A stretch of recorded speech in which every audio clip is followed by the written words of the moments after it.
ప్రయాణాన్ని గమనించినప్పుడు అబ్రహాముకు కలుగుతున్నది ఏంటో తెలుసా? సంతోషం కాదు, సమాధానం కాదు, ఇప్పుడు మాట్లాడుకున్నామే జీవజల ఓటలు కాదు, పచ్చిక గల చోట్ల నడిపించడం కాదు, ఎడారి మధ్యన నడుస్తున్నాడు, దాహాల మధ్యన నడుస్తున్నాడు, కరువైపోయిన ప్రాంతాలలో తిరుగుతున్నాడు. అలాంటి పరిస్థితిలో ఏం చేస్తున్నాడంటే దేవుని మాటకు సమ్మతించి నడుస్తున్నాడు.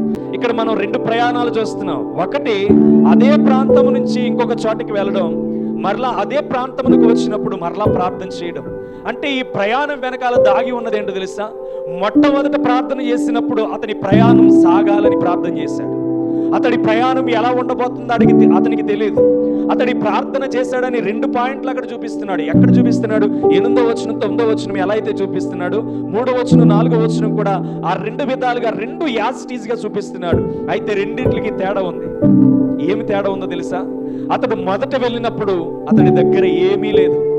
అతడు మొదట ప్రయాణం చేస్తున్నప్పుడు ప్రార్థన చేసినప్పుడు, ప్రభువా నన్ను బయటికి తీసుకొచ్చేసావు కానీ, నీలోనికి నన్ను నడిపించేసావు కానీ, నీతో నడవమని నాకు చెప్పావు కానీ, మరి నేను వెళ్తున్నాను, నువ్వు నాకు సహాయం చేయాలని అడిగాడు.